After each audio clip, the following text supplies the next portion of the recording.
You ever get nervous when you, Hey Albert, hey Zach, how's it going, man? you're asking if I get nervous doing this? Yeah, do you get nervous when you do these? Um, yeah, a little bit, and it's part of the reason why I do it, so I can like get better at like talking and you know having conversations with people. Because normally I would just like close myself off and just be like a weird art art kid, Yeah, and I guess like in the mountains now. But yeah, no, yeah, it's good. good. Um, Well, it's been because I remember when I first met you, you were so quiet, dude. And you now it's a pleasure to see how much you've grown and are willing to just like engage in conversations, and it's pretty awesome, man. So oh, thank you. Yeah, I knew I had to like force myself out of that. yeah. When did we, it was brainstorm? Is that how I met you? Brainstorm. Yeah. I Cool. took your class. I think I just like dropped out of art center, or I was like in the transition of dropping out of art center. And just working. And yeah, I remember taking your class, and even like even your physique so different back then. You were just like this skinny, like really talented art. I'm gonna say kid because you were a kid. And then like I remember a few years down the road, I saw you at like some event, and you just turned into like the Incredible Hulk. And I was like, that's Zach. I was like, what? Dude, I literally put on like 30 pounds. Dude, that's awesome. Yeah. You're in amazing shape too. Do you what do you do? You rock climb or Climb, yeah. okay. Yeah. I love climbing. I started like 2000, I think like 2001 or two. I went with like a few friends. And the good thing about the rock climbing community is that so many artists do it. So it's a great way to just hang out with artists and like talk about art, even though I love art, Mhm. but it's pretty fun. I saw you were climbing like a little bit, right? Yeah, my little brother does it and he got me into it. And yeah, like I thought I was in good shape. And then I started climbing and it's like totally different muscles. Yeah. Uh, so yeah, that's cool. And you can't draw after you climb like the rest of the day. So you have to do it at the end of the day. Yeah, I every time I finish climbing like a long session and then like I go back to draw my hands, I can't close my hands all the way. And like when I shower, just like they sting so much. But mentally, I feel so much better. I like doing art after a good long workout because I'm not thinking so much, and all the Hmm. decisions that I make, it just comes out so much more smooth. I don't know if you feel that way when it comes to working out. That's interesting. I've always struggled to work out like early in the morning Mm. or towards the beginning of my day because after you work out, it's like I eat a big meal and then I just want to like just lay there. So yeah, I kind of keep it at the end of my day so I can just be done with the art stuff and then kind of like transition my brain to like working out and cooking some food. Mm. I got Um, you. so do you work out as well? Do you do certain exercises to like keep your grip strength up and all of that? Honestly, man, these days I just climb. Like the exercise that I will do is like before I climb, I'll warm up my body. I'll do push-ups, pull-ups, and like, because I'm getting older, so my, I'm not a spring chicken anymore, Zach. So I gotta do all these warm-up sessions, roll my neck and my back and Okay. gotta do all that kind of stuff. But yeah, I don't really like it's just boring now. After you start climbing, it's just like, why would I just lift dumbbells? I mean, lifting dumbbells is great, and throwing like three wheels on the bench press and be like, bro, I got this. That's fun, but I just can't do that anymore, man. Yeah. You Yes. stretch as well? No. Did you Dude. stretch? Yeah, I started stretching. Because I was splitting a lot of firewood and I like tweaked my back doing it. Like I left like all like the big gnarly logs to the end. Yeah. So my last day I just went like super hard, just like with all my strength, just like trying to split this wood. And I was sore for like a week in my back. I was like, okay, I'm gonna start stretching and like because It was totally because I was just like I didn't have like the range of motion and stuff. Yeah. So And your body's just not used to that, I bet. Because like you grew up in like I mean, I don't know, but then I would imagine you didn't grow up splitting wood constantly. um a little bit. Okay. Like my family they heat their home like half with wood, half with gas, Hmm. whatever. But yeah. But I Yeah. always like as a kid I liked doing that and it feels good to be like a little bit more self-sufficient. Yeah. That was awesome. I remember watching I think it was like a Facebook or Instagram video of you just chopping wood. And I was like, it's just funny how like much where you were coming from, how like just a few years ago, and then now you're just in the middle of the woods, just chopping wood, and it's so cool because like I guarantee you, man, like I don't know, there's just like some primal instinct when you're just chopping wood and making a fire, and Yeah. like I was just thinking like my first reaction was like, hell yeah. Dude, so many guys messaged me. They're like, damn, that's awesome. I wish I Yeah, could do dude. that. It's like this unwritten code where all the bros are just like, hell yeah, he's chopping Yeah. wood, you know? Yeah. That's pretty cool, man. And it's also a great word. I always fantasize to be like, I have this fantasy, when you go to those carnivals and they have those like hammer things where you just like hit it, it goes like ting like that. Yeah. I was never able to do that, so I better start chopping wood so I can do that one day. Yeah. Dude, I'll invite you over Just chop wood. next fall when I get another load of wood. Yeah. Um, Um how do you like it up there? oh it's pretty awesome. It's beautiful. I'm just surrounded by mountains. The fresh air.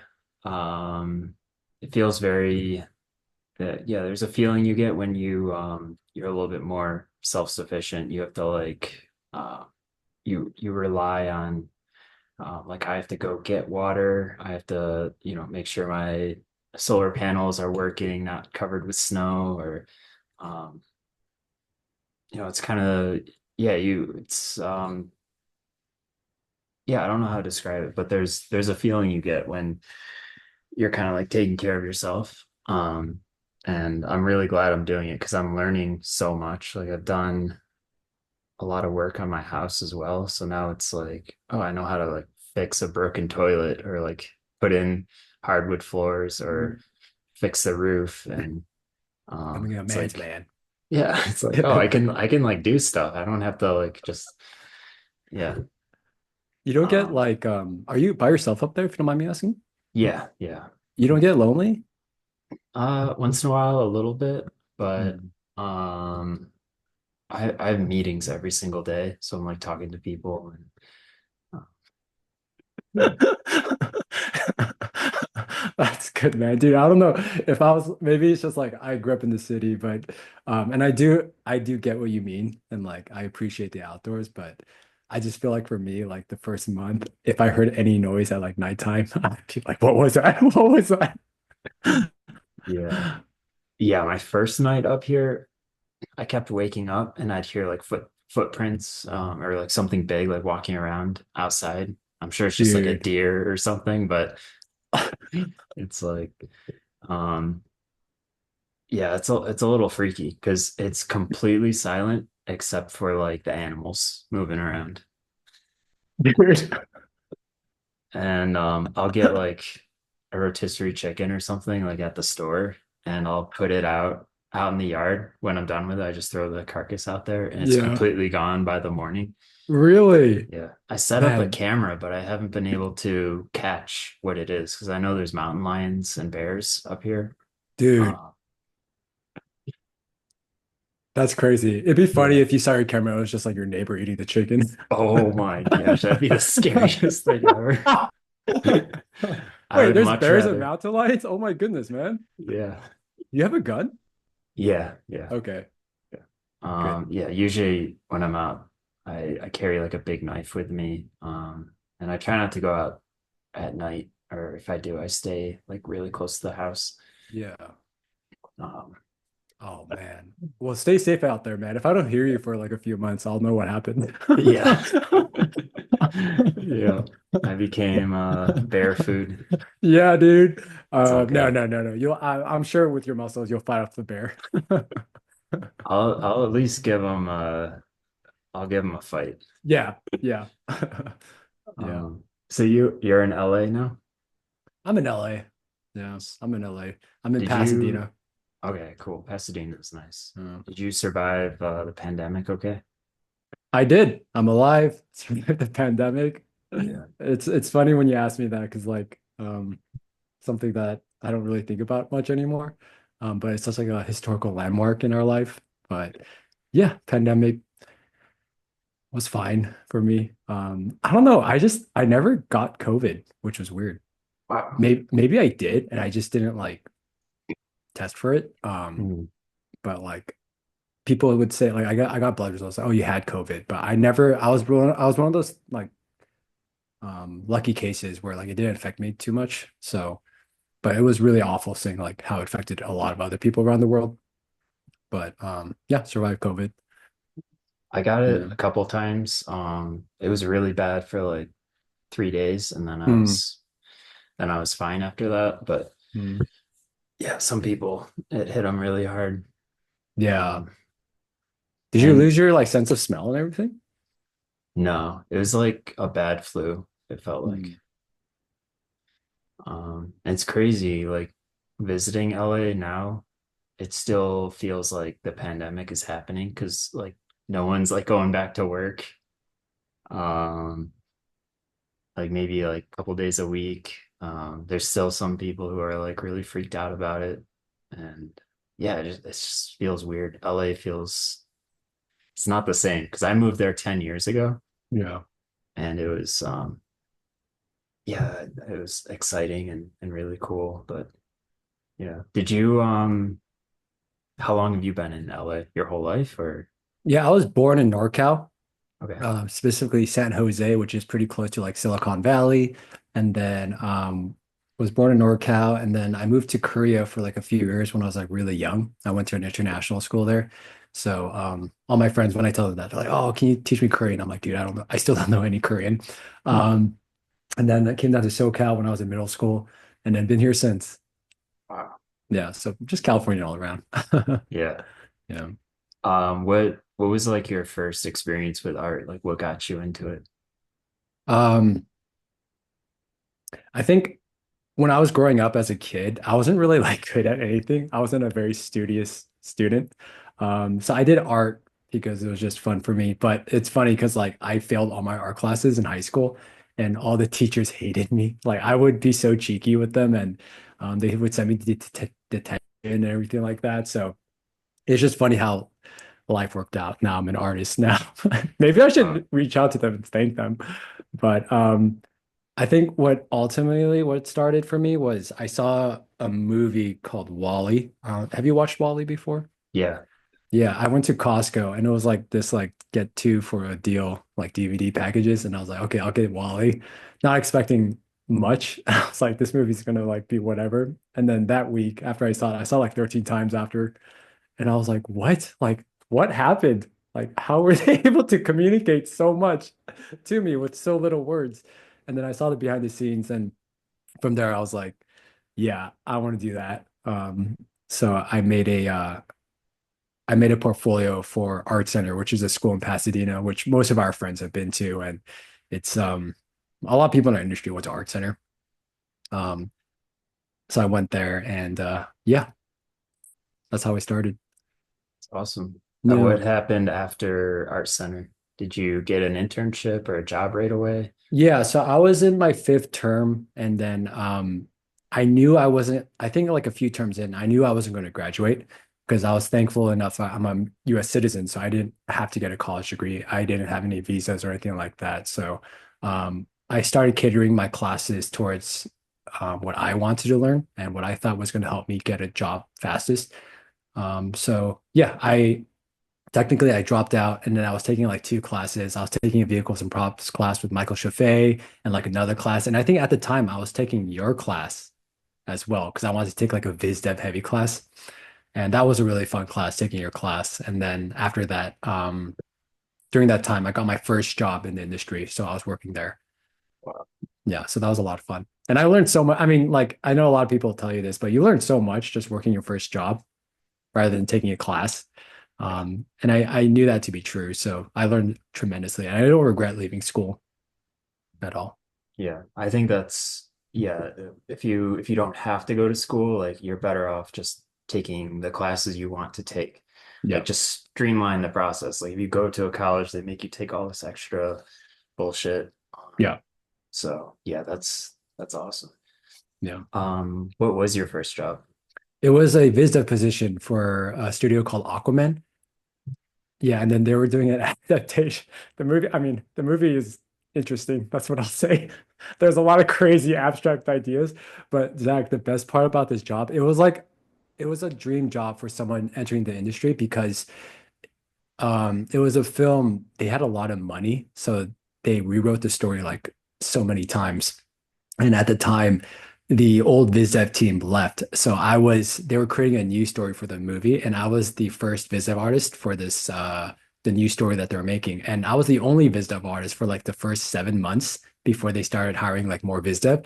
So for a while, like all my ideas and like just I was able to world build so much, and all my ideas were mine. So like this movie, it's like it's awesome to do work for a movie where your ideas could be in the movie. But then a lot of my ideas, because I was only a step artist, they were getting into the final of the movie. So it was just awesome to see like the process for the first time of my work and how it shows up on the big screen. And it was just so much playing with story and ideas and ideating. And I got to work with my creative director was Barry Cook, who was the director of the original Mulan. So like just being able to hear stories from old school Disney days and being able to like work with other people in a more smaller setting. Because I think if it was at any bigger studio, I think I would have been overwhelmed and too nervous. Um, but that was a great experience. I loved it so much. That's cool. Yeah, Yeah. if I think if anyone can, like it is so worth it to work at a small studio with just like a few people and you have like a much bigger like you know everyone. I'm sure you knew like everyone. You knew the producer, directors. You could like talk to everyone, and yeah, Yeah. it's a different vibe. I really like that kind of setting. Yeah, is that how you started? Because I remember looking at your portfolio before you taught, and then you were working at Real FX Yep. when Yeah, that they was my first job. right? And that's a I mean, they do big work, but like it's not as big as like Netflix or Disney or anything like that. Um, so I guess it's more manageable. Yeah, it was yeah, my experience was kind of similar to yours. There was just a couple artists for a while. Hmm. Um, we were in this small little studio in Santa Monica. And yeah, I got to meet everyone. I remember Luke Wilson had an office like right next to us. And it was like my first time seeing like a famous person. Wait, who's Luke Wilson? Sorry. You know, Owen Wilson. Of course. Yeah, his little brother. Oh, what? Yeah, he's an actor, writer. So he was like writing some movie in there. Oh, that's awesome. Um, yeah.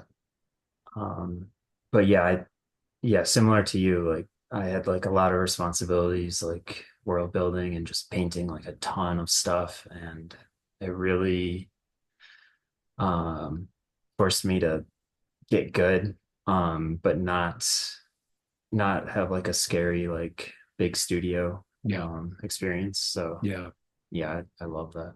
Yeah. I think it's a good way to start out. And it's like a good way to just like um get that work experience, but not be like overwhelmed by, oh, if I screw this up, then it's over, because Yeah. as artists, we struggle with that. I mean, I struggle with that. Um, Were there things you were scared of, like getting into your first job? of course, yeah, I wasn't because there's a difference between like making good art, because that's hard enough, but it's also making good art in a time frame and like Yeah. doing it over and over again. It's like being a art for production, which is a whole nother ball game. Mhm. So I wasn't sure if I was like able to do that, but I learned pretty quickly. And taking your class helped a lot because I think what I really enjoyed about taking your class is your way of approaching quick ideation sketches.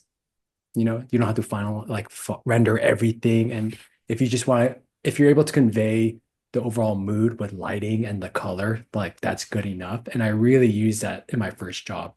And that's how I was able to produce a lot of ideas quickly. Um, Whereas at like Art Center, they're very big on like this has to be super hyper rendered. And it's you want to definitely learn both worlds, but I think when it comes to production and for your first time and where you're just ideating, that's what visual development is. That's a process that's really important as well. And I don't think they emphasize that as much at Art Center. So I really appreciate taking your class. Cool. Yeah, Yeah. that's I feel like that's kind of a misconception. Like we see the really highly rendered stuff on ArtStation, but like 90% of our job, I don't know if it's like this for you, but for me, it's like 90% is just like quick ideas and like the director gives us a pitch and then we just have to do a bunch of stuff in a week Mhm. and you can't spend all week on one painting. You got to do like Mhm. 10. Yeah. And it also depends on the director as well. Some directors they have an eye where they're able to understand what you're trying to convey. So if you do like a really quick sketch and you're lucky enough to get a director who has an artistic eye, like he's like, oh, I get it. I see what you're trying to do. But sometimes it does take a little bit more rendering when you do have to like hold the director's hand and then be like, no, this is what I'm trying to convey. And they're like, oh, like he or she's like, I still don't get it. And you're like, oh crap, you know? So it's you want to know how to render and you also want to know how to be able to make quick ideas. Yeah. How do you balance that? Because for me right now, my production designer, he likes things a little bit more finished. And then my director likes like pencil doodles. Like he just wants to see like a bunch of like really quick, like messy ideas. So for me, I try to do like if I've got a week to do something, I'll do a bunch of like quick stuff so the director is happy, and then maybe try to tighten up a little bit more, like one or two pieces. Mm. So that's kind of how I've tried to balance so I can like please everyone. That's a great question, man. I think it dep for me it depends on the assignment. I'll approach each assignment differently. So some assignments I'll approach it in terms of quantity, and then some of them I'll approach with quality. So like you said that you have a director who likes more rendered pieces, and you also have you have a production designer who likes more rendered pieces, and you have a director who likes just pencil sketches. So I'll take that to my advantage. And there's a quote that I always play in the back of my head when I'm working. It's if it's not good or if you're not good, you better be fast. And if you're not fast, you better be good. So like I approach that with any assignment. So if I know that this is going to be a more challenging assignment, I'll just do really quick, a lot of sketches so we can start getting closer to our goal, brainstorming. But if I'm confident enough where I'm like, okay, I know I can see where this is going to be, I'm going to try to make that really good, but it might take me more time. Mhm. I don't know if that makes any sense. That makes great sense. Yeah. Yeah. Um, Yeah. Yeah. yeah, that's great advice. But And you're like, I feel like you're really, sorry to cut you off, but like, um, what I really appreciate about your work is that you're really good at that, Zach. Like, you can do work really fast. And like, I remember you were showing portfolio pieces from your work, but you're also really good at like I can't explain it, but it looks loose, but it's rendered at the same time. And I think I that's just like your confidence of decision making, which is so awesome. thank you. Well, I think it's just putting the detail where you need it. Um, because you don't have time to like render everything. So if you can just detail things out where in our focal point and then like a couple other areas that kind of like lead your eye, um, then you can kind of trick people into thinking that it's like a nice finished painting. Yeah. You tricked me, man. I mean, I think you do that super well because your stuff looks really tight and bold and graphic. but I can tell it's done fast. So yeah, you're you're great at that. Thanks, man. Yeah. Um, oh, I was gonna ask you something. By the way, I like your Studio Ghibli like poster behind. Oh, thank you. Yeah. Is that your favorite film? Totoro? Yeah, Totoro. Yeah, it's one of my favorites. I love it. It's actually a puzzle that took me forever to do, so I like glued it together and got a frame for it. Oh, that's So nice. yeah, Oh, I didn't know you like puzzles. That's very wholesome of you, Zach. yeah. Let's see, what else was I gonna ask? Yes, something about. Oh yes, I wanted to ask about like speed and your work, like at jobs. Like, what is your kind of schedule like? They launch you on an assignment, then how do you like? How much time? Like, say you have a location to design. Do you spend like a day researching, and then the rest of the week doing paintings? How much time do you spend sketching? Like, what's that process like for you? Yeah, that's a great question. So just for right now, I'm a background painter for Titmouse for a show called Mighty Nine. So I haven't done Viz Dev for the last like 7 to 8 months. I've been doing background paint, which is my first time doing background paint, which has been such a nice experience. But Wow. before, when I was doing Viz Dev work, and it depends on the studio, it depends on like the director that you work with. But for instance, for I'll speak for Illumination, it was pretty chill. I love directors that just trust you and just kind of like let you go and like the leash is off, go and make epic stuff. Mhm. So it would usually start with a phone call on Mondays. And then he or she would be like, this is how I vision. And then I start with research, and usually by the next day, I'll give like three black and white paintings with lighting, just a general idea. And then from there, I'll start rendering. And then maybe in like 2 days, I'll have like an almost finished color piece. And then we'll start figuring out from there if it's going to work out or not. So that's usually the process. Um, when it comes to ideating, I try to be really fast, and then I try to finish it within like 2 to 3 days, the color piece, just one painting or two, and that's usually my process. Okay, Yeah, cool. Um, how'd you get the job at Illumination? great question. I don't know. I heard that there was a story that I originally was supposed to go for the Mario film, and then they this is what I heard. I don't know if it was true. But Chris Renaud, who's the director of Despicable Me, he walked by the room and he saw my like one of the paintings I did that I showed for my portfolio. And he said, "Who is that? I like that. Let's pick that guy up." So I got very lucky. Yeah. And I don't know if it's true, but I like to believe that's true just because it sounds like a cool story I can put in, you know, my Yeah, autobiography one day. yeah, But yeah, I they reached out to me and then got the job, and then it was just wonderful working for Illumination. They're so talented. The French artists are so good. yeah. They're so good.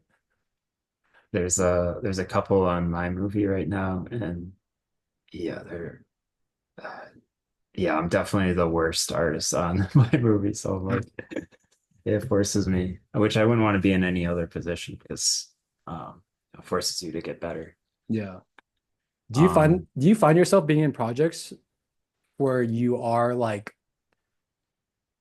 I actually don't know what I'm trying to ask. I guess I'm trying to ask is, do you feel like in most of the projects that you decide to choose, is it projects where you feel like you're the worst and you want to learn from that? Or is it like, oh, I'm comfortable with this, I can do this? I would Because say that's there's a variety. There's been Mhm. some movies that are just like such a great fit for me, and I can just like pump out a ton of really great work, Mhm. I feel like. Um, and I learned through those as well.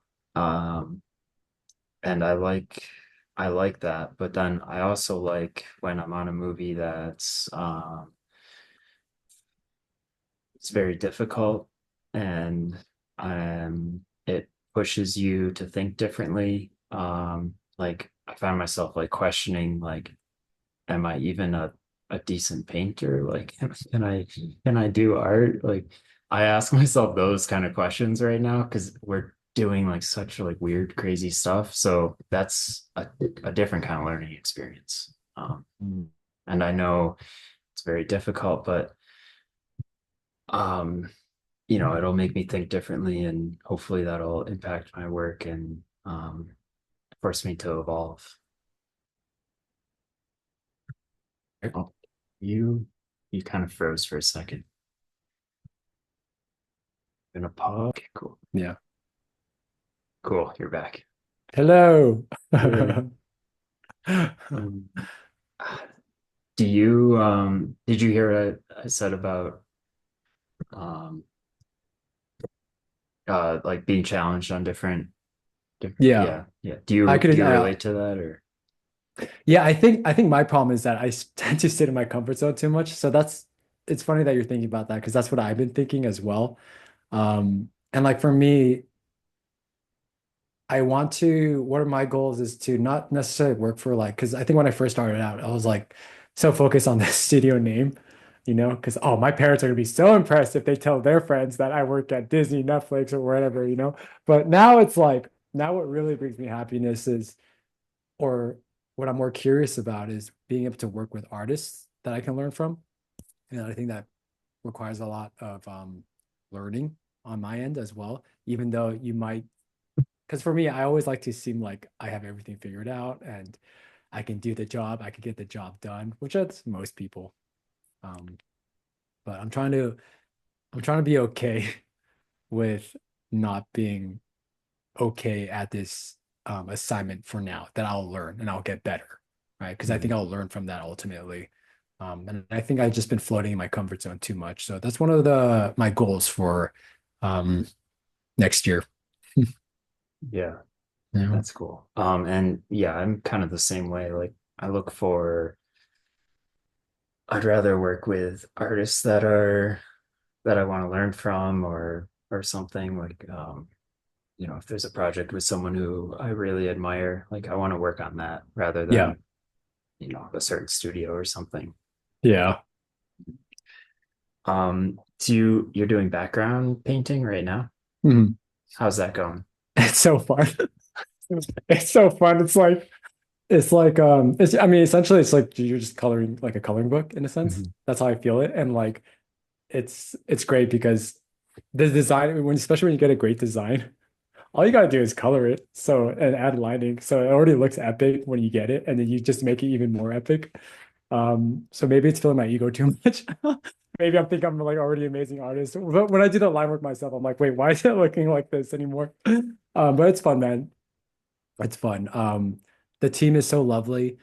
Um, One of the challenges from shifting to Viz Dev to background paint is layer organizing. And I don't know if this Oh, is something that you struggle with. I think, yeah, seeing yeah, your screw face. layers. Yeah, dude. So with this job, I have to like organize every layer and name them and like have the lighting on a separate like folder, which makes sense because you're passing this off. But my brain doesn't work like that. Like I just want to like merge all the layers together and just start throwing paints on top of it. Um, so that's been a challenge for me. And they've told me like 4 times, Albert, you got to organize your layer. And I'm like, I'm so sorry. Yeah. Gosh. That's Yeah. yeah, I don't think I'd be able to do that. Have you ever done background paint before for TV shows? Mhm. Um, Not for like a legit TV show. I've done Mhm. it for that short it hasn't like been released yet, but the war is over. I shared like some trailers from it. Dude, by your studio, right? The World War One, like trench warfare footage. Yeah, yeah. That was so sick. I wanted to ask you more questions about that. Oh yeah. That I My, think that was my first time doing like legit backgrounds because all the skies were painted by me and Anna. So mm, we would paint the clouds on a few different layers. so they could like move things, paint some mountains. Um, but it was basically like we just do like a nice viz dev painting and then we give them a couple layers. So much easier than what you're doing. That's awesome, dude. I have a question. Also, is it Anna Sumina? Is that her name? Yeah. Yeah, she's great. She's Yeah. awesome. She's incredible. She's helped me with so many different things. I'm trying to get her to join the podcast sometime. Yeah, you should, dude. I actually like we've talked on Instagram and she just seems so sweet and has such a good head on her shoulders. And she's one of those people that like not only is she an amazing artist, but she just seems so cool. Yeah. Yeah. Yeah, But I she want has to, a crazy story, so I can't. Yeah, she's gotta come on. yeah, dude. Yeah. I want to ask you, what does impetus mean? Um, uh, we can we can Pause the recording dictionary. now. Well, that's the name of your studio, right? Yeah, and I should know. The force of energy in which a body moves. There you go. Mm, Um, That's but what I'm gonna think about that when you start chopping wood again. yeah. But coming up with the name was the hardest thing. Like me and my business partner, like just like hundreds of names. And they're like, ah, that doesn't sound good. And then I was just sending him like tons and tons of names. We were using like Chat GPT and like just the thesaurus, like anything we could. And Mm. like everything is taken. It's crazy. Like we come up with a cool name. We're like, oh, this is it. And we Google it and it's like the name of three different studios. Um, You're like, how does Nike sound? yeah. Bruh, I think that's taken. Yeah. Um, but yeah, I guess, yeah, we eventually found that one and it's like, all right, that sounds good enough. Oh, that's awesome. Well, dude, I'm really proud of you for even doing that. It takes a lot of work making your own company, you know? Yeah, I definitely learned a lot. We've evolved. We tried to do our first couple things like fully on our own, Yeah. and we realized like we don't want to do that because I didn't get to do much art. I was just like managing stuff or like looking for artists. Like that was my full-time job. It's like I want to be doing art. So now we hire other studios to do all the production stuff and we're just like the art team. So we like get a Mm. project, we just handle the art. I work with a couple different artists and then we just send it and be like, you guys make it look good. Um, so You must have aged like 10 years in the last 2 years, man. Because I can't imagine how much work on top of your full-time job that must be, you know? yeah, I was trying to run impetus. We were doing the War is Over movie while I was working on Spider-Verse 2 and it was too much because Spider-Verse is such a demanding movie. Like you have to be like on style, do incredible paintings, and Yeah. it's like the best art team. Um, so like it was, yeah, that was draining. That was so much work. But Yeah, and I know if it gets a lot for you, it must be a lot because I remember hearing your schedule. Like when I first met you, you were telling me that you would wake up at like 4 a.m. in the morning and like get work and personal work done before work.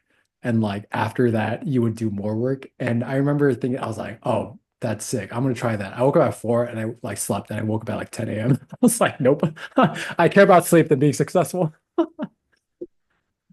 yeah, dude, I've been Kidding. But I've been so tired. I don't have that schedule right now. It's like I maybe 7 a.m. or a good day, get up at 6. But yeah, I've been needing a lot more sleep lately. we're only getting older. We're not getting any younger, man. Yeah. Yeah. What's your schedule like now? My schedule's pretty chill. Uh, I wake up, have my coffee, and then I'll start work. I like my brain when I'm like still half asleep. I just think too much. That's why yeah. So like I like my brain when it's half asleep and I'll do painting there. And then after my meetings 12, I usually like to go climb or work out afterwards so I can process and digest the information. I don't like to just go straight to adjusting my notes right after I get my meetings. So I'll go work out, go for a walk, get some food, and then yeah, go back to work again. And then when I'm not working, I'll just be working on my nonprofit, um, the organization that I've been doing with my best friend. And when I'm not doing that, uh, I'm trying to, when you ask me that, I'm like trying to make my schedule sound like so productive. Sometimes, I don't know, sometimes I just like sit down on the couch and do nothing, man. Dude, that's important. You Yeah. gotta have that chill time. Yeah, dude. Yeah, no ice baths or like sun salutations. Um, and I like to watch movies, um, YouTube. I love watching documentaries, and just spending While time. you work? Oh yeah, while I work is Oh, really cool. fun too. Yeah. You? Um, Once in a while. Hmm. I usually listen to podcasts or music, but yeah. Yeah, I really do enjoy like music is really important for me when it comes to making art. It's like really important. And then for that, I'll either do some personal paintings or I'll just spend time with my friends or my partner, family. So yeah. Yeah. Do you take weekends off? No, I actually like to work on weekends. Yeah, I like to work on the weekends, just to catch up. I know, you're not supposed to. There's like, don't put in ghost hours, but if this is gonna be my portfolio piece, like I want it to look good. So I enjoy working the weekends. It's not like a strict schedule on the weekends, but I'll keep it casual. Like I'll be like, I'll put in like 2 to 3 hours of painting today. And then I'll get to enjoy like working out or taking a rest. Because I think you're similar like that too. Like do you feel like you can't rest until you put in a certain amount of work? Yeah, it's like I will only reward myself when I've like accomplished what I need to. Yeah. Otherwise, I just beat myself up and I have to like do something, you know? Yeah. And I do the same thing. Like if I have like a slow week at work, um, it's more of I know what I need to get done in the time. And if I have a shitty week, then I'll make that up on the weekend or something. I'll put in a couple hours. Mm. Because usually we have our first review on Monday, so it's kind of uh that's kind of a shitty time to have a review like Monday morning Yeah, because because it's like yeah. Sunday night. I'm sure everyone's like touching up their stuff and getting it ready to show. But yeah, Yeah. That's actually a great like I always think about that. I'm like, dang, why is it Monday? Why can't it be Tuesday? Because like, they're like, don't work Sundays. And it's like, but then there's a meeting at like Monday morning, right? Like, you gotta yeah. give us time to work on it. But it is what it is. So, but how about you, man? What do you do besides art on the weekends? Um, I've been doing my mentorship. Um, either Fridays or Saturdays. So I usually do that like Saturday morning. Yeah. And then I'll get outside for a little bit. Usually there's some kind of like housework I'll do. Clean, change the litter box for the cats. And then I'll do some personal work or just some painting for fun because usually by the end of the week I'm like dying to like do my own thing. Yeah. But yeah. Yeah. The Um mentorship supposed to be nice. It that must be like your social event doing the mentorships, like hanging out with people. yeah, it is. Yeah. Yeah. There's like Please talk to me. yeah. And then when I open the Zoom meeting, everyone's like silent. I'm like, come on, guys. Like, turn on your camera. Let me see some Yeah. humans. Yeah. I'm like that too. I'm gonna be I'm gonna be teaching again soon, and like I did like a live workshop, and I'm the type of guy where like I love engagement when I'm talking, and when it's dead silent, I get so nervous and awkward, and I just start blabbering because I need to fill in the awkward silence, you Yeah. know? So I'm like, please talk, please say anything, like a joke or anything. You start like repeating yourself because yeah, Yeah. like you say something, no one says anything, then you say it in a different way, and you're like, oh shit, I keep saying the same thing. That's why like I remember in your class when I took it, like I was at a time where you were still fairly quiet. So I would ask you questions that had nothing to do with art because I wanted to get to know you as well because you were just so Mm. interesting. Like you're a really interesting guy, dude. Uh, Thank you for that, because that Yeah. that kind of like breaks the ice a little bit. And Mhm. Yeah. dude, you mentioned your nonprofit, and like I see your photos of you like doing stuff with kids and like helping out communities. Like what is that? Yeah. Thank you for asking. So 2022, my best friend and I, we started an organization company called Global Education Connection. And it stemmed from my best friend who I've been best friends with since we were kids. His name is Carter Beck.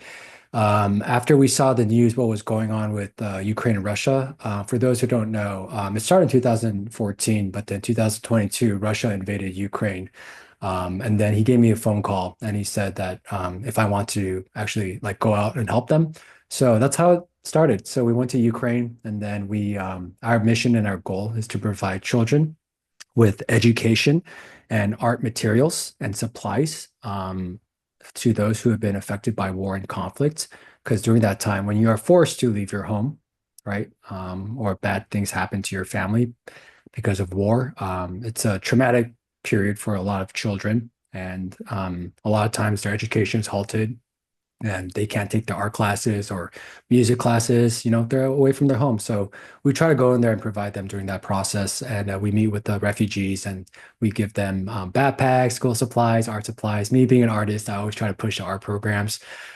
So yeah, we last year we were in Ukraine twice, working over there, and then um, it kind of snowballed into other countries now. So like last year, we were also working in the Turkish-Syrian border, helping Syrian refugees from the civil war and the earthquakes that happened.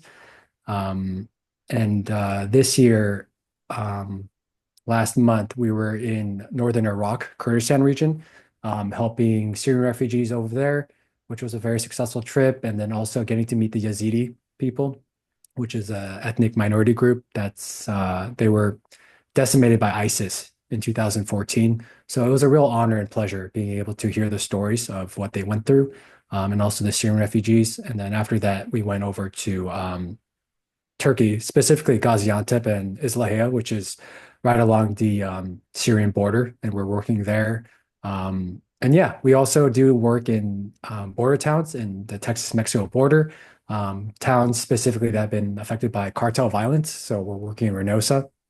We sent some robotics materials to the kids over there, and in LA, where I'm at, I try to do art programs for refugees. So I collaborate with other NGOs, whether it be for Latin American refugees or Afghan refugees. And then we try to put up art programs for them, whether that be splatter art, charades, making masks, and just giving them a good time. Dude, that's so incredible, man. Yeah, it's Ha- it's been a real pleasure and honor, man. Have you ever been in like dangerous situations, like going to those areas or Dangerous is like a lot of people ask me that. yeah, And a lot of people ask me like, bro, like, are you in the front lines? Like, and I'm like, no, like, because that would be silly of me because I don't want to die.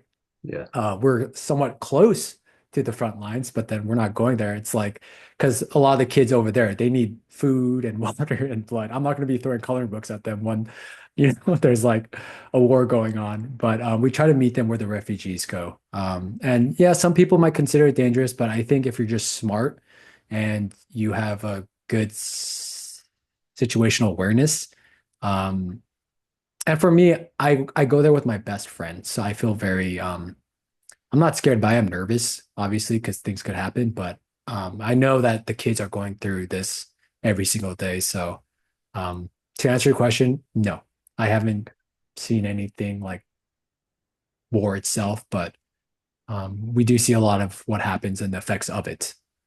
Mhm. Now, Have you ever been to the Philippines? I have not, but I do know that there was a civil war not too long ago in the Philippines. I could be wrong. I don't know exactly what was happening over there, but there was a conflict, and I know Armand Serrano, who you know with Mhm. Icon Manila, they do some sort of work over there. Yeah. Um, the icon event that he does every year, he uses like no one makes any money. We just go there and all the money for the event that we raise goes to like helping people with like hurricane damage or building schools or something. But you talking about what you're doing, when I was exploring some of the islands there, they're like very, very poor, some communities, Hmm. and they don't like being like creative isn't even like in their mind at all. Yeah, And Bobby and I were talking about like it'd be so cool if we could go there and like teach high school kids how to like do animation art or like get into this world a little bit. yeah, Um, because they're used to making like $1 a day or something. yeah. So if they could like learn a skill, a creative skill, because I'm sure it's in there somewhere. And how like someone who has that unique of a life experience, like we need unique ideas and things in our industry. So I feel like that'd be so beneficial. Dude, I 100% agree with you on that. And I'm glad to hear that you had such a good time and it really affected you and Bobby in such a way like that. Like, is that something that you would like to continue doing in the future? Like maybe traveling Yeah. overseas to, Yeah, if if I could figure out how to do it, I would, yeah, I would definitely. ooh, But well, you know me. yeah, I'm You know thinking me. like let's Yeah. collaborate. Let's get something Yeah. going. Said it on the podcast. Now we have to do it, Yeah. right? Let's go to Afghanistan, Zach. I'm just kidding. No. I just listened to a very horrifying podcast about Afghanistan. So that's part of the It's reason why I'm like asking you, like, are you safe? But It's really sad what's going on in Afghanistan right now. I don't know if you know what's happening, but a lot of these girls, they've been restricted from going to school. mm, And this is something that I've been thinking a lot about. I don't know why I'm telling you this, but it's just something I've been thinking a lot about. But like the Taliban, they deemed that I think I don't know exactly, but like from ages 5 to like college, like girls aren't allowed to go to school. However, though, they're allowing art classes because they don't consider art as an education. Interesting, right? And the girls over there are begging for quality art teachers right now. So that it's been playing in my head over and over again. And I was like, that is so interesting. So maybe we could like do something on that line, but that's obviously just talking. But yeah, I agree with you. Like there's so many stories that could be told, and I think our industry does need that. Yeah, like hearing stories from what the kids go through, and they have such a genuine way of how they see the world. And I feel like our industry could use that a lot more. yeah. Just new story ideas. Because as you know, that there just seems like movies, they're just being over and overplayed, it's just like the same story over and over again. Mhm. Um, so that would be great. We'll see. We'll see. I don't know where this is gonna go, but I'm having a great time doing this with my best friend and working with like the best part about it, dude, is just being able to meet the amazing people that I got to meet and just getting to hear their stories. And I would love to tell you more about this one day, man, because it's one of those things I didn't plan or expect in my life because I didn't study like humanitarian aid or like how to run an NGO, but it's one of those things that life just kind of threw at me. And I was like, okay, yeah, this is a good calling to have. Yeah, that's awesome. No.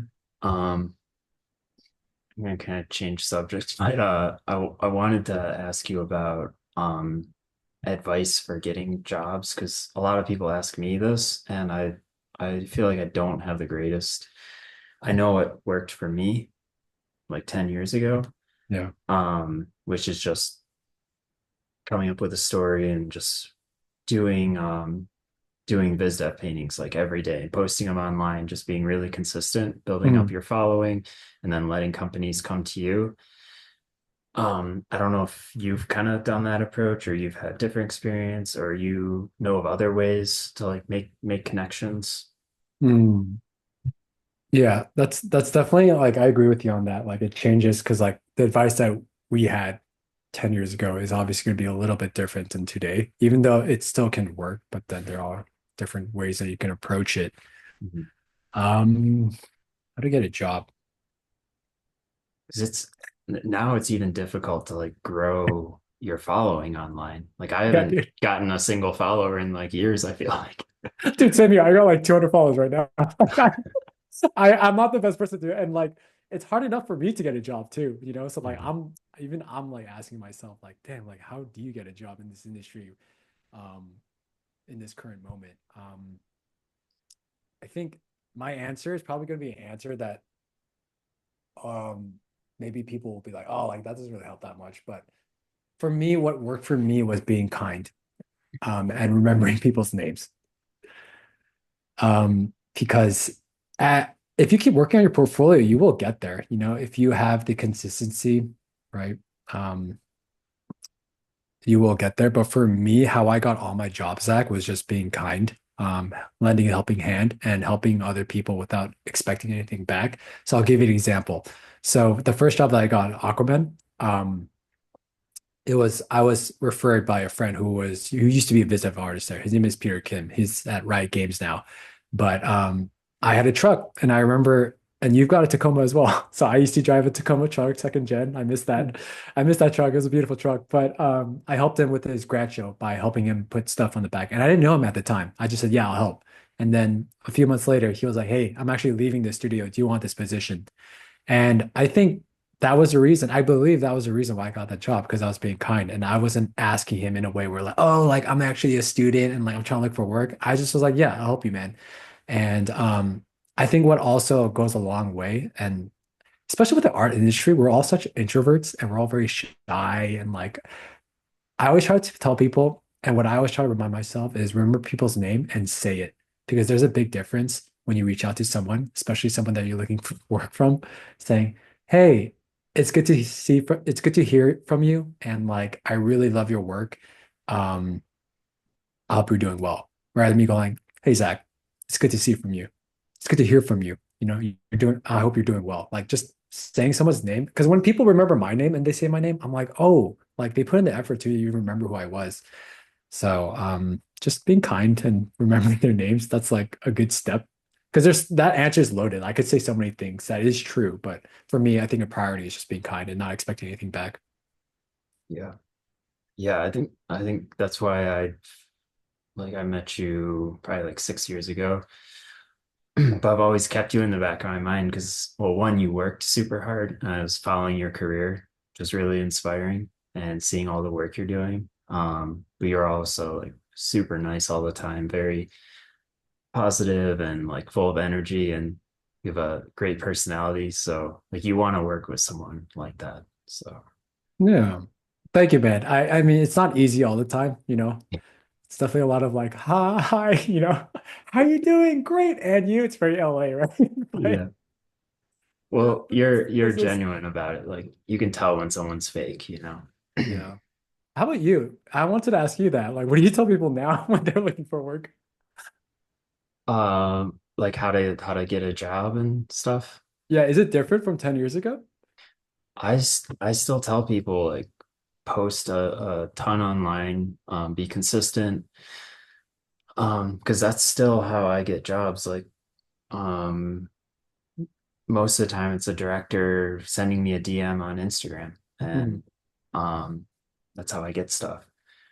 So, if you think about it, everyone has social media directors. They'll, when they have a break, they're scrolling Instagram or something, and they're working on a movie. And they see a cool artist.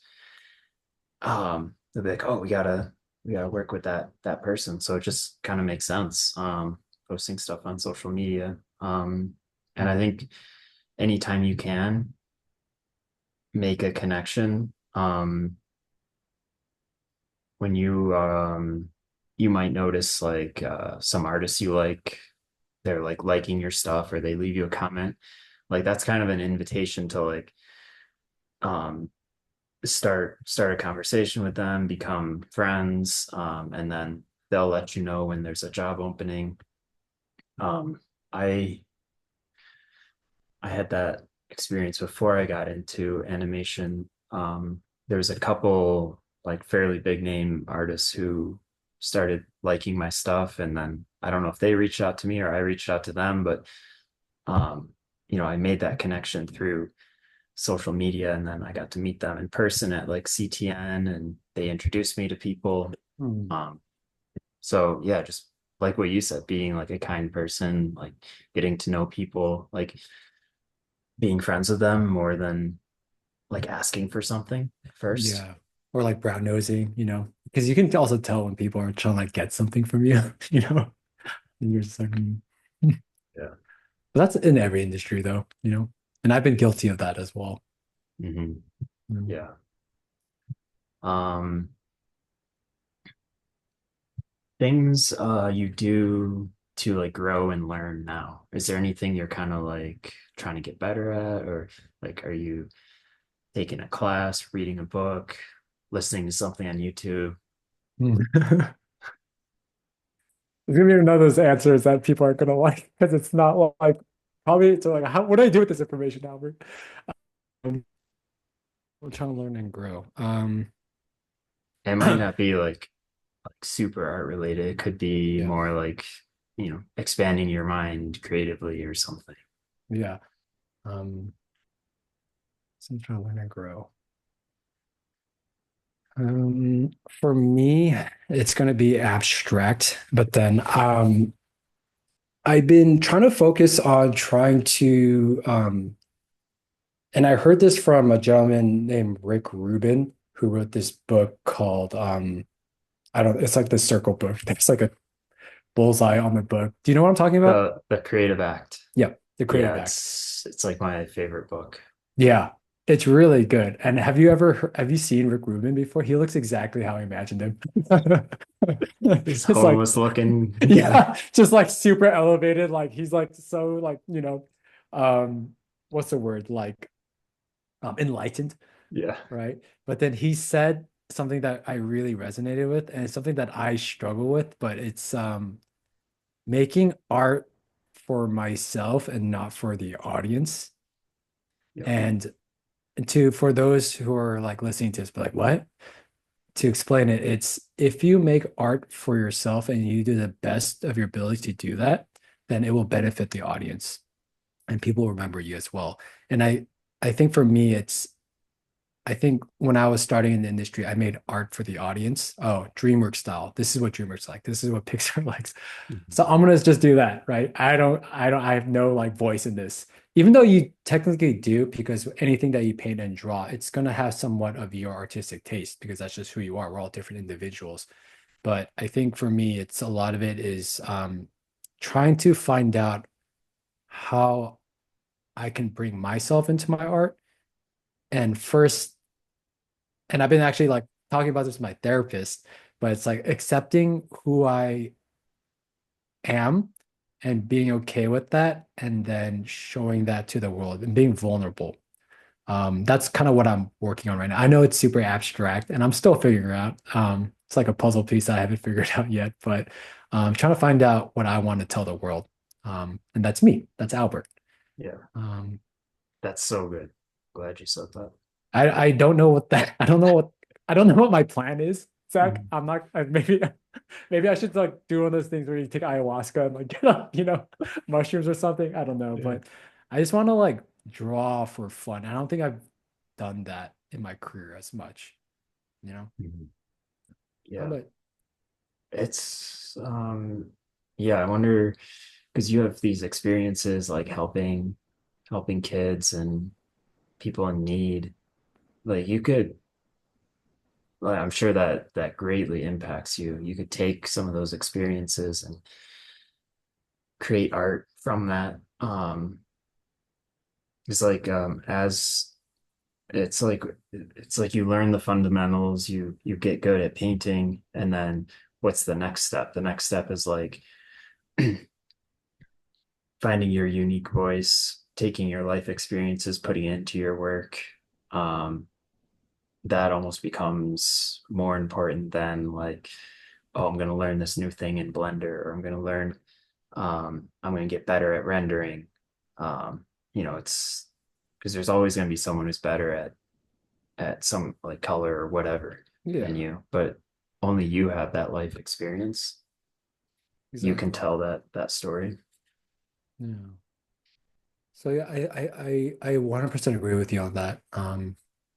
And that's why I think it's so good to just be able to create a plan on how you're going to digest the world and how you're going to use that to show in your artwork, if that makes any sense.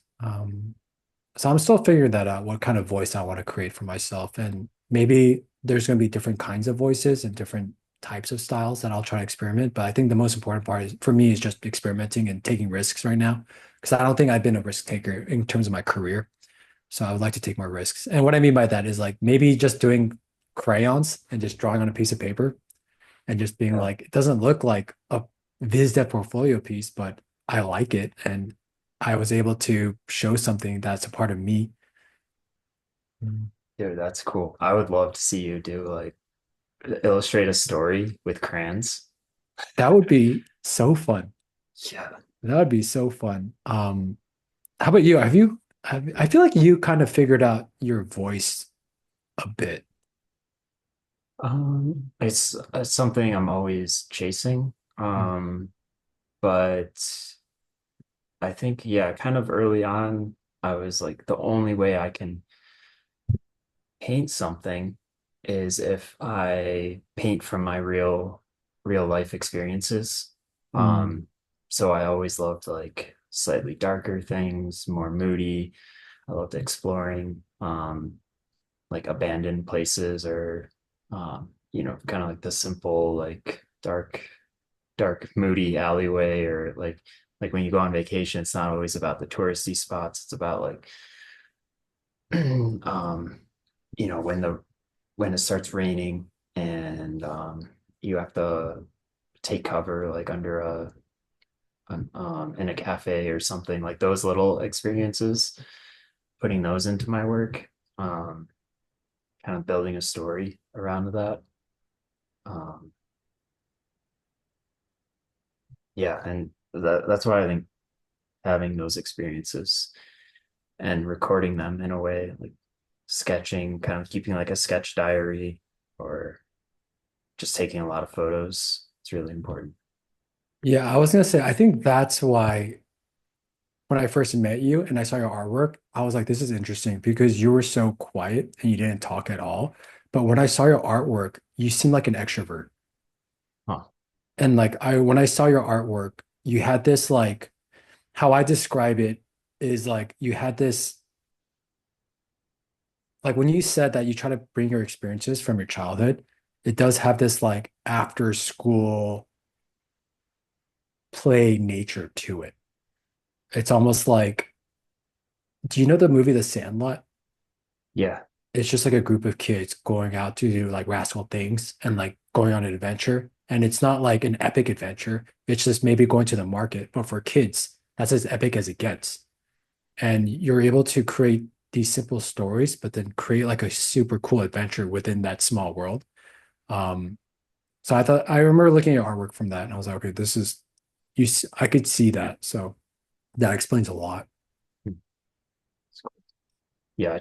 Try to encourage people to, um, if you took like a vacation, family vacation that impacted you, or you grew up in a different part of the world, um, or there's someone in my class, she she lived in China and then she came to San Francisco. She lived in San Francisco. I was like, make create a story around like your experience, like living in the US or something. Like Mm. do something that only you have that unique experience. Mm, yeah. Um, so besides rock climbing, what other hobbies do you have? What other hobbies do I have? Um, I've been really into because of the nature of my work that I do at GEC. I love to learn languages now, um, which is something that I never had an interest in. But now, like when I hear Ukrainian or Arabic, or even Spanish, and I'm trying to learn Italian, all this is on Instagram, by the way, so it's not like actual learning, but it's I'm learning, right?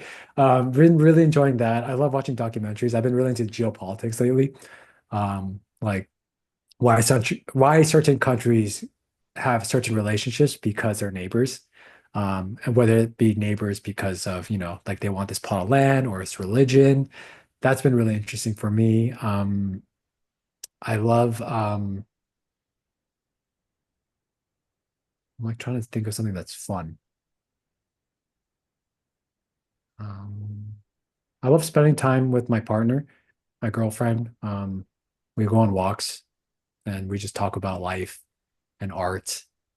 She's an artist as well, and she's been pushing me to do more traditional painting outdoors. So that's been nice as well because like I remember like last year I had an experience where like I don't know if you ever I don't know where I'm going with this, but like last year I had experienced like a pretty bad like failure in my art career, and I just felt so insecure about my artwork, and I was like, how do I move on forward from this? And I was like, I'm not a true artist anymore. I'm not a true artist. But she helped me figure out like finding the joy in art again. And me learning how to paint outside was so fun, dude. And I'm still learning and I still have a lot to learn, but that's been such a cool adventure to be a part of. So I would say those are like some of the things that my hobbies and things I enjoy doing now. That's cool. Um, yeah. Yeah.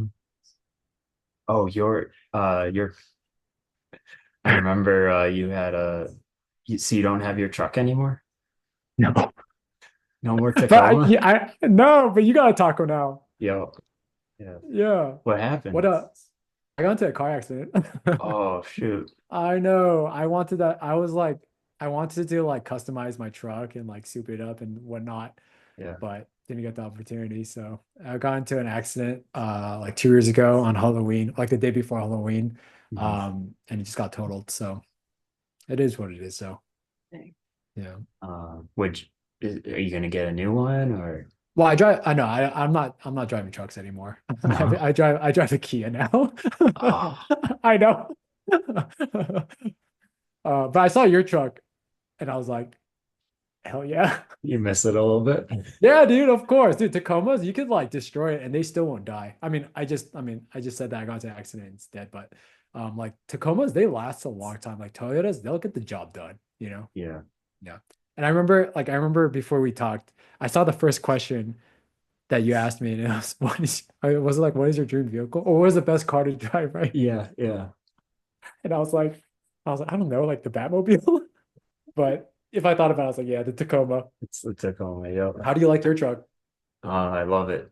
Yeah, I upgraded the suspension and tires and so I can put like a ton of weight in it. So Yeah. I like lug around like when I go get water or wood or whatever. And I got some like big tires on it, so it's great for off-roading.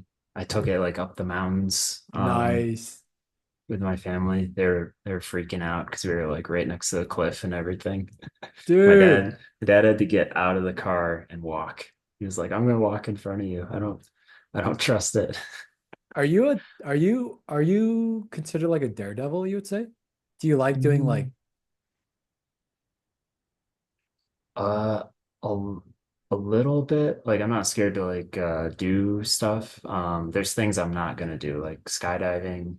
No, really? because yeah, because I like to do things that I still have control of, I guess. I got you. You're just skydiving, you're trusting that everything is gonna work in that backpack, and I don't Yeah. trust it. What Have if you you? had an instructor in your back? and we have multiple parachutes. I Like think if they have one parachute and then they have like a safety chute. okay, so there's two, maybe. Have you done it? Maybe I have. What I I know a lot of people they love it. So what was your experience from that? epic, epic. I like jumped out of the plane and I was like, and just falling through a cloud was like so cool. You I get was just like, wet because the cloud is like moisture, right? I got colder. It Oh, was in Hawaii, so I remember going through the cloud and I was like, oh, it's a bit nippy. And then when I left the cloud, which is crazy to say, I was like warm again. And it was Hawaii, the sun was setting, over the ocean. So even if my shoot didn't work, man, I think I would have been happy to die there. Oh my God, that's awful what happened with Albert. Oh, it's all good. He's smiling, you know?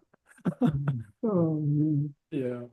That's Um, crazy. What other do you do other kind of like daredevil stuff? no, besides that, no, I'm not a daredevil in general. Like I even like climbing, like people are like, oh dude, do you free solo? I'm like, no. Like no, I'm not doing that. Um, daredevil stuff. No, not really.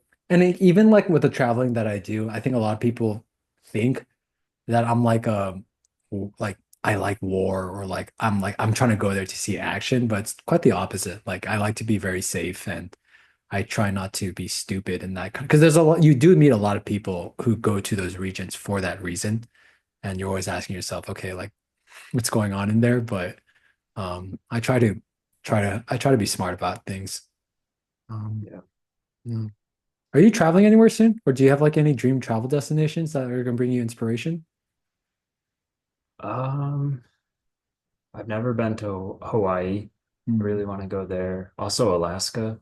Um, be cool to do like an Alaskan cruise, I feel like. Yeah, yeah. I mean, everyone loves Japan, but I would Everyone's definitely, going to Japan. yeah, I'm like, all right, I don't even want to say that one, but uh, yeah, I went there once, and yeah, it's like a culture shock coming from LA, where everyone's kind of like rude. Then you go to Japan, everything's like just clean and orderly and Organized. kindness. Like, um, yeah, I don't know what I'd like to go to Indonesia. Um, yeah, I think that's it. Yeah. Hmm. How about you? Definitely want to check out some more of the Middle East. That'd be Mhm. fantastic. I would love to visit like more of the Soviet Union. Um, not the Soviet Union. I would like to visit more of like the Eastern European countries. Mhm. Um, yeah, everywhere, man. Yeah, in my 20s, I wasn't like much of a big traveler, but then now like I love traveling so much. It's so fun. Yeah. Yeah. Oh, that brings up a good point. Like I heard the advice recently that 20s is for working super hard, kind of getting your career set, Mm. figuring stuff out financially, and then when you get to your 30s, then you can kind of start to chill, take more trips, coast a little bit. Do you believe in that? I don't know. I don't know. I feel like I agree with the part where it's like, yeah, in your 20s you work hard, and then in your 30s, like you have more money or you can coast, but I don't feel like I'm coasting yet. I feel like my problems are just like more challenging for me to handle now. I feel like it's more of like, oh, like if this doesn't work, then it's really gonna affect me. Whereas in my 20s, I wasn't as worried because I'm like, oh, I'm still young, it's all good, you know? How about you? Do you feel the same way? I know what you mean. Like, and that's with decision Yeah, making for like work, relationships, there's just it's like there's more on the table now. yeah. I think I see people in their 20s who are talking about like work-life balance and they need to like do these trips and they gotta go hang out with people all the time and they get to their late 20s and they don't have a stable career, they don't have stable like they're still like stressed out about things a lot and I I worked like really hard throughout my 20s and Mhm. I missed out on a lot of like hanging out with people, doing things. And um I don't regret it because now I can do some of those things. Mhm. So Now you live in the wood by yourself. yeah, Talking yeah, to the moose and bears. you know, I'm um just joking, man. but yeah, I don't know. Do you believe in work-life balance? Like what do you think about that? Hmm. I think my answer is different depending on who asks me that. Um, with you, because I know you're an intense individual. Like, with work-life balance, I think the way I see work-life balance is like I don't have a good answer to that because that's something that I'm still figuring out. Mhm. But what I do try to focus on is when it comes to balance, I think you need both work and life. There's not one way or the other. The pedestal can't be leaning too much on the left and it can't be too much on the right because what I try to do is the action of doing and not doing. So it's a difference between painting and actually physically working, and also taking the time of not doing, which could be taking inspiration, reading, watching documentaries, which will apply to work as well. And I think you just need both. So when people ask me like work-life balance, you need that balance for me is doing and not doing, being proactive and not proactive. And just maybe proactive isn't the right word, but just action and non-action. And just because you're not making an action, that doesn't mean you're not being productive, right? You could be looking up reference photos, you could be spending time with friends, you could be traveling, because that's still like we talked about earlier, like that's going to bring stories to your artwork, right? So I think I do very much believe in working, but also you need to step away and digest what the world is throwing at you. Yeah, it's a great point. And you're kind of always an artist. Like when you're hanging out with your friends, you take that experience, you notice things, you take a photo. Um, yeah, so you can be an artist without like sitting in front of your computer. Yeah, and also it just depends on where you're at in life.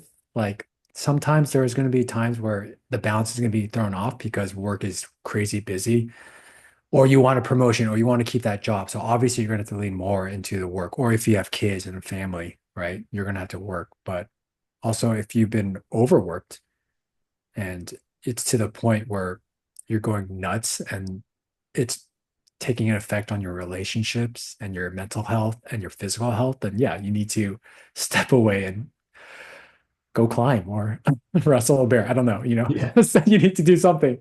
How Yeah. about you? How's that been for you? And like, how Finding do a you approach that? balance. Yeah. Um, something I'm not good at. Um, but yeah, I think having a girlfriend forces you to have a little bit of balance. Hmm. 'Cause, like otherwise I would just work all the time. So now it's like when I'm alone, I work super hard. Then when I'm with her, uh we take trips, we chill, we go out to for food. We have more, at 6 p.m. we stop and then we stop work and we go do something. Hmm. Um, so yeah, she kind of forces me out of that. Because I can't do it on my own. Um, something that kind of works for me is having like some kind of trip every few months or something. Like going like doing something like what was the last one I did? I guess was it Icon Manila? That might have been the last one. I think I remember you were in Amsterdam as well with Anna. Oh yeah. Yeah. Yeah, that was my last one. Yeah. Anna in Amsterdam. So that was like a good. 2.5 weeks, like a week of teaching, and then the rest was just like vacation. Mm. So for me, like having like kind of like a reset like that, like every couple months is that works for me. Mm. I agree with it. And you're like, what you mean by that is you're digesting stories, you're digesting the world, right? And it's so much better than going on Google Images and like being like, oh, what does Amsterdam look like? But when you go there, it's like totally different. And like even with like relationships as well, I feel like some of the best music and some of the best art that I've seen that I resonate with, it really tells a story of these human feelings, right? Whether it's like love or war or like pain. And if you just work all the time and you don't allow yourself to experience those emotions, and you're only going to experience those emotions when you interact with other people, like I feel like that's where you're going to be able to create the best work. Because you hear a song and it's so good, but then the song is about heartbreak, and you're like, oh my goodness, this guy or girl must have been through a lot. But look what they made ocean. They made this beautiful masterpiece, you know? So you definitely need to go through the emotions and um try to find a way to put that into your work. I don't know if that makes any sense, but Yeah, it makes perfect sense. yeah. I can I can tell when I see someone's work and it feels kind of like they haven't experienced much. It's like, oh, Mm, here's someone who they're good at painting, but they look like they've sat in their apartment their whole life, yeah, and they just got good at painting. right. Where when I see someone's artwork and there's something a little unique, um, you know, um, like you were talking about, like drawing with crayons. Like, what if that's like your unique kind of touch that you then start to incorporate in your work? It's kind of like Mm, this raw, just like imagination, um, from your life, your experiences. Like that's like so much more interesting to look at. yeah, absolutely. And it's not like typical like art center viz dev portfolio pieces, but yeah, it definitely brings in something new to the table. Yeah. Yeah. Wait, if you don't mind me Um, asking, are you doing long distance right now? yeah. Oh, wow. She's finishing up uh some classes in San Francisco. Mm. Um, so yeah, hopefully she'll come visit soon, or I'll go over there. Oh. Yeah, What did she think when you said you were going to move into the woods? Just, I think she understands that that's something like I need to do because yeah. she saw me like going crazy in LA. Oh, So I was scared to tell her that I was gonna do this. But yeah. when I did, she was very supportive, which I'm very thankful for because, it's better for both of us. If there's this crazy thing I have to do, like Yeah. I just gotta do it, get it out of my system, and then I'll be good, normal again. Oh, dude. Well, I'm glad that you're in a better place now because I know LA can really catch on to people. And um, yeah, I'm glad that you got over that and you have a partner that supports you in that. Thank you. Yeah. Um, any any tips? I mean, we've kind of talked about like making connections and stuff, but is there any other tips for kind of surviving the industry today, like finances, saving up, Hmm. like anything that you've kind of learned? Tips in the industry. Definitely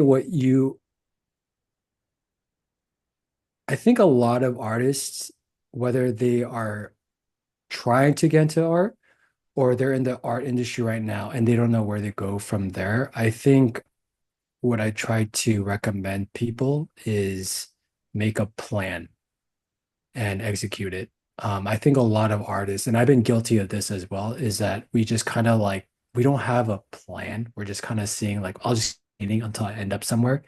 But if there's a place you want to be and a place you want to go, like you need to make a plan. And I think the problem right now is that a lot of people think that like my plan that I have right now isn't working. And it's true, it's not working. But then what you need to realize is the problem with your plan is that it's not working. It actually is working. It's just not the right plan for you right now. And the plan, what I mean, is your schedule.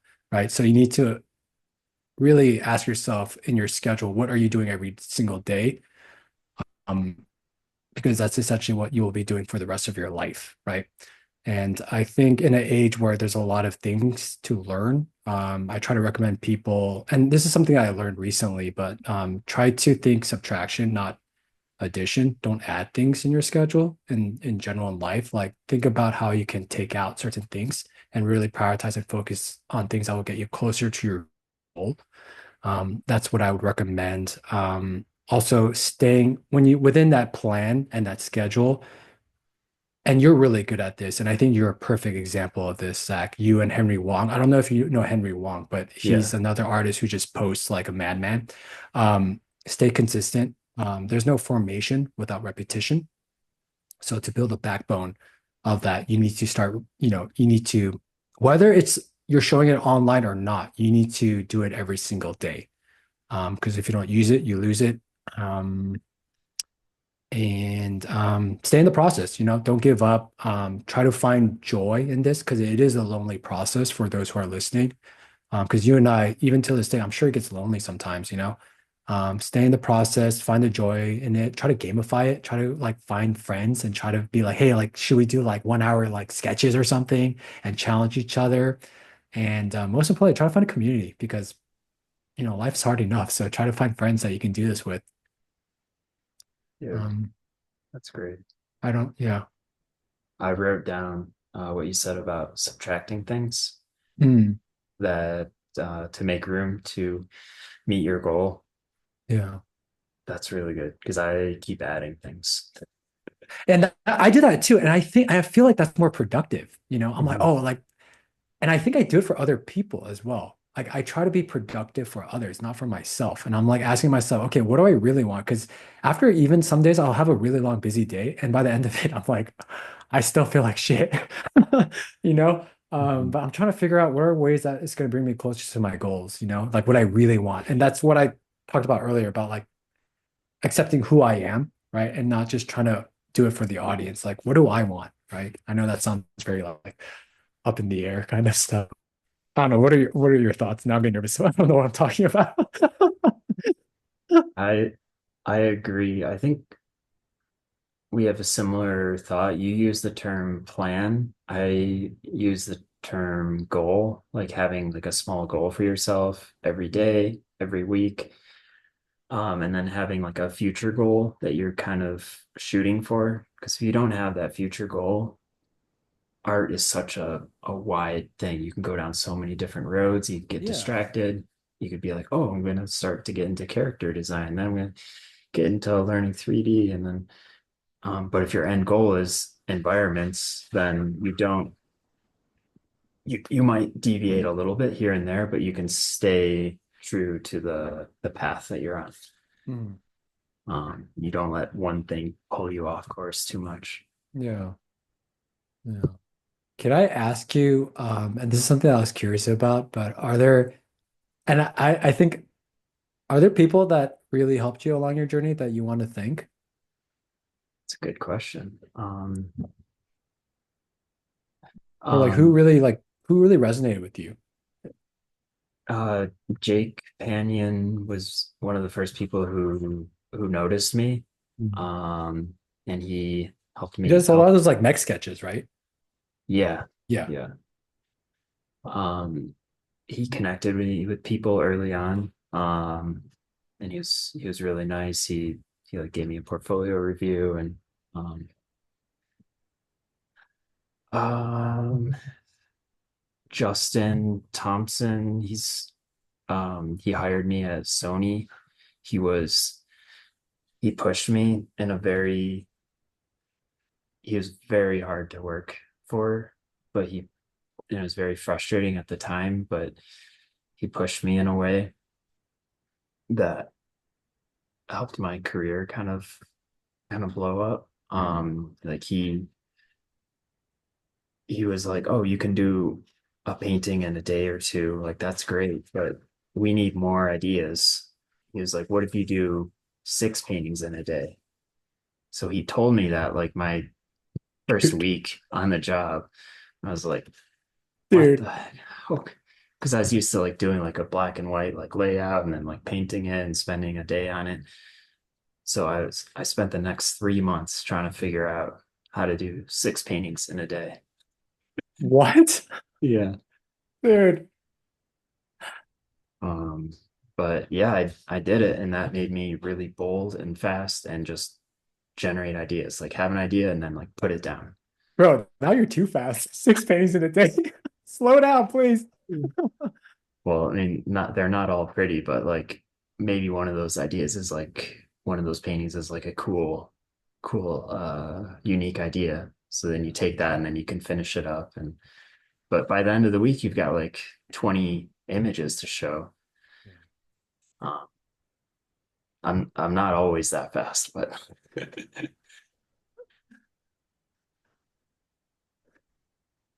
um, yeah. How about you? Is there anyone early on that had like impact on you or helped you out? So many people, including you, Zach. So thank you for that. Yeah. um, yeah, definitely. For me, do you know Michael Chaffee? Yeah. Have you heard his name? He was my vehicles and prop teacher in art center, and he was the last class I took. It was a seventh term class, and I was fifth term. So technically, I wasn't allowed to take his class, but then I forced my way into that class, and that was a lot of fun. But definitely, oh hello, We had a creature. oh hello. What is his or her name? She is Kiki. Oh, of course, of Yeah. course. She looks like a Kiki. Yeah. Oh, and you have another cat, right? Named like Mac and Cheese? That's awesome. Uh, Cheese Puff is the I orange cat, apologize. and then Oreo. I have a black and white cat as You have well. three cats? Yeah. Oh, that's sweet. Sorry, I distracted you. No, no, no, no. That was so cute. I'm a dog guy, so I apologize. Maybe that's the difference between you and I. I'm a dog dude. Yeah. I just don't know how to interact with cats. Yeah, they're weird. You gotta like earn their love Is for that why you like years, them? maybe. Maybe Yeah. you like the hard to get. Yeah. I like both. It's just somehow I ended up with three cats. I think like Mm, one I found on a road trip, one a friend needed a home for, and then one I found in a barn. So they all kind of just came to me. my goodness. Next time I go there, there's gonna be like 20 cats. Yeah. It's just gonna be like a cat sanctuary. Dude, are Yeah. there coyotes up there? Yeah. Yeah. Bro, Coyotes, mountain lions. be careful. Cause like I remember even in Glendale, like I would see coyotes at night and they would have like a pet cat in their mouth. Oh no. Yeah, so be careful. Yeah, they stay inside. I'm Yeah. not um yeah. Sorry, keep going with your story. Vehicle and prop design. Oh yeah. Yeah, his name was Michael Chaffee. And the reason why I really liked him was, and this goes with Armand Serrano as well, which I know who you know, but it was the type of individual they were, and it's the type of artist they were. Michael Chaffee, he was teaching a class, and he was teaching about like how many miles per hour is in Mach 1, Mach 2, and we're talking about like almost like the physics of like airplanes and everything like that. But then what he did, and in art center, you're so sleep deprived all the time, so you're not really paying attention. But I remember I caught this, and he started speaking and talking about this in French, and then he transferred to Italian, and then he goes to English, and then I was like, and everyone was tired, and I looked around, I was like, did anyone else just see this? Like, what the heck? Like, just happened. And he was such a kind man and such a sweet individual. And he always remembered my name. And every time I talked to him, he's like, Albert, like, I really like that project that he did with the Korean, like, soju props and everything like that. And that really resonated with me. So he was one of an artist that I really liked a lot. And Armand Serrano as well. I remember I went to one of his workshops and he said that, like, talking about work-life balance, like I think a lot of people, it's hard to have work and balance with family. But then he said that like anything that I do, my family's a part of. And I remember listening to that and I was like, oh, that is awesome. And I remember looking at Armand and Michael Chaffee and I was like, okay, those are the kind of artists I want to be. Like, yeah, I can be good at art, but I also want to promote that like it's not this disaster artist career that everyone always has this stereotype of, right? Um, that's just me though. And then you taking your class was a tremendous help to me because I learned that I don't have to render everything like that I was taught. And then what helped tremendously was actually taking Tiffany Meng's class as well, Tiffany's mentorship. I took her class when I was at Illumination because I remember when I was working there, I was like, I don't know anything about color. So I took her class and it helped a lot. And she's one of those artists as well, and that I really appreciate because it's like with climbing. What I love about climbing is that based on the person's personality, they're going to climb in that style. Hmm. Like you can tell about a person and learn a lot about a person based on their style. So someone who's a little bit more calculative might climb a little bit more with finesse, trying to figure things out. And then someone who's like, I feel like you and I are kind of similar. We're kind of like, there's a lot going on in here. We just have to like rage, like Just I brute climb like strength. exactly. And like that's how I feel like I need to climb sometimes. And it's sometimes how I approach my art, right? So I see that with you and I see that with Tiffany and just being able to get to know people and artists through their artwork and they stay genuine. That's been that's been awesome. That's cool. Mm. Yeah. Armand, he's such a good example of very supportive and kind wife as well. Like Yeah, Bing. she's amazing. And his kids are all like I don't know about his daughter. Yeah, they're all like artists. So So cool. that's great. Portfolio question. Uh-oh. Do you tips for people like building a portfolio now, like things to do, things to not do? Things to do, things to not do. Like one example I have is no writing, no text. Because if you have to use text, then you didn't draw it good enough. If you have to explain something, just draw it better. Are you talking about like those artists that like they have like the cinematic shot and they put subtitles to make it look like subtitles? Uh, uh, it's maybe, but it's more of like they have a page of like designs or something, and then all these like words next to it. Okay. I'm like, instead of like talking about what it does, do another drawing showing like this piece going into here, and then you could animate it with a couple frames, like, Mm, show it. Like my rule for myself when I present work is I might say a sentence or two, yeah. but beyond that, um, I'm gonna I'm gonna draw what I'm thinking. If that means I have to do another painting explaining something, I'm gonna do that rather than talking for 10 minutes. Mm.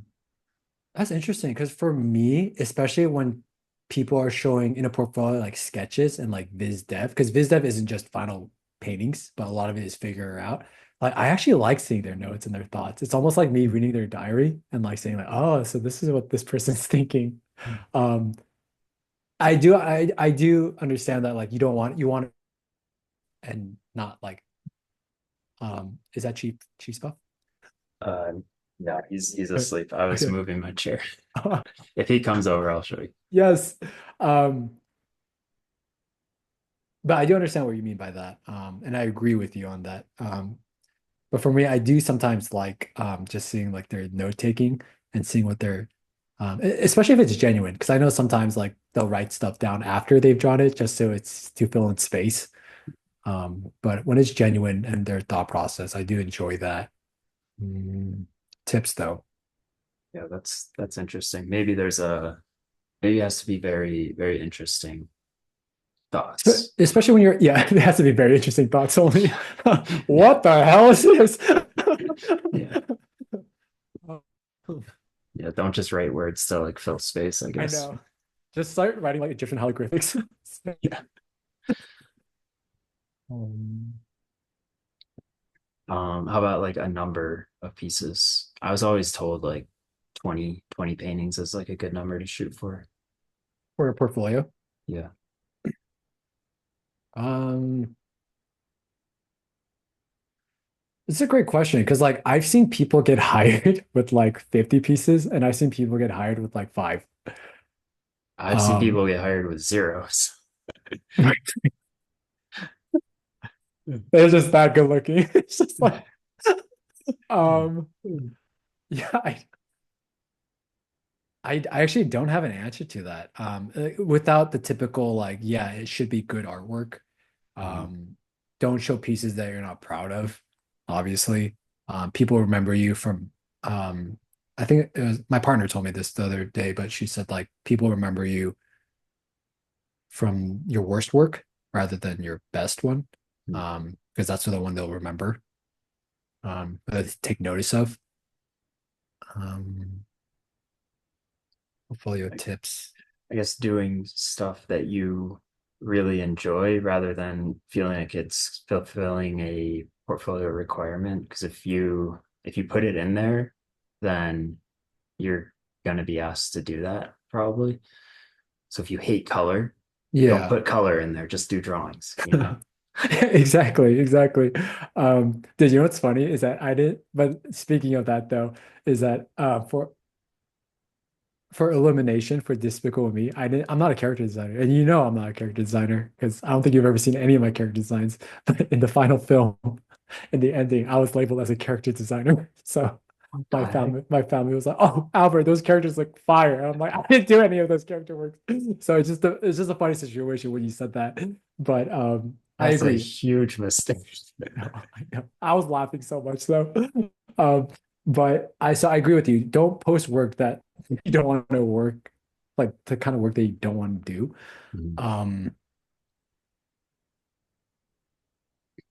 yeah, just have fun. That's Yeah, like the portfolio I would say. Just um try not to ride too much on the trends as much, I would say.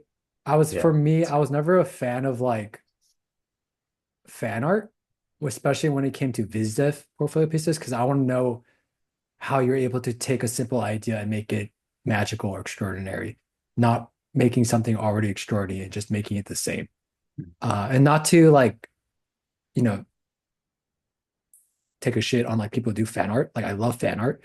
It's just something that I never did, or I don't do often because I like the best part of being a business artist is bringing in ideas that no one's ever seen before or try to convey it in a different way. But when I do fan art, it just is like, okay, like I don't know. Does that make sense? Yeah. Yeah.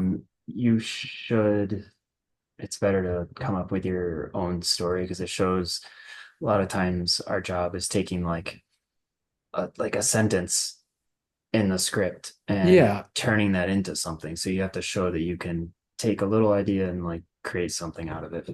exactly. And I think doing fan art is a good way to show execution, but I also want to see how you think as well and what kind of ideas and who you are. What are you going to bring to the table? You know? Yeah, those are all really good. Yeah. Oh, But not, go ahead. oh no, I just want to be clear. Like, if you do fan art, that's great. Like, please do fan art. Like, I just feel like I just took shots at like everyone at Lightbox Expo. Please do fan art. Like, I think that's great. But for like biz dev in particular, like if you're trying to hire someone who has ideas, like, I wouldn't put all like fan art in my portfolio or like just films, because you're just essentially just making it pretty, but like as pretty, but I have like a really cool idea. Yeah, fan art's a good way to like build a following and Mhm. have fun doing some personal work here and there. But yeah, for your portfolio, keep it your own ideas. I wanted If you to can, ask, yeah. yeah. I wanted to ask, so you worked on the latest Minions movie? Despicable Me. Oh, okay, cool. It, It's the same franchise. There's like the Minions have their own films, but then yeah. Despicable Me, it revolves around the story of Gru and his family. When does that come out? It already came out. It came out like a few months ago in the summer. Oh my gosh, Yeah. did I miss that? Well, you've been living in a cabin in the woods. Yeah, I might. And you haven't posted work from it yet, have you? No, but I will be next month though. Okay, Yeah. cool. I can't wait to see. Yeah, I can't wait for you to see. Yeah, that's awesome. Um, yeah. Cool. Anything else? any other things you wanted to mention or No, man. I'm really glad that I got to catch up with you, dude. Like every time I see you, you always have this like the same like greeting. It's just this like quietness, but then you have this genuine smirk smile to it. So I remember at Lightbox when I saw you, I was really happy to see you, dude, because it's been a while. And when you reached out asking to do this podcast, I was like, I was nervous because when you do podcasts, you're always like, oh, like I have to say something like jaw dropping and it's going to be like a Joe Rogan podcast. But I told myself just hang out with Zach and have fun. And I had fun today. So thanks for bringing me on, man. yeah.